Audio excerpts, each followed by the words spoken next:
Hello everyone, welcome back to the channel. So today I'm going to tell you how to delete all contacts on Android phone. If you want to delete all of your contacts, you just need to follow these steps. First step is that you just have to open your phone in call app and then go to contacts and then go to three dots in the top right corner of the screen. Tab here and then go to settings. And here you just have to look for the option of delete contact or delete all contacts, but you can see in my phone that this option is not appearing. So now the second step is that you just have to close it and open your Gmail app. Just open it and then select the three horizontal lines in the top left corner of the screen. Just tap on them and then select contacts. Here's that.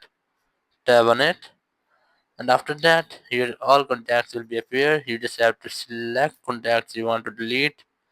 As you can see, I have selected more. Now tap on delete option, and after tapping on delete, your all contact will be deleted.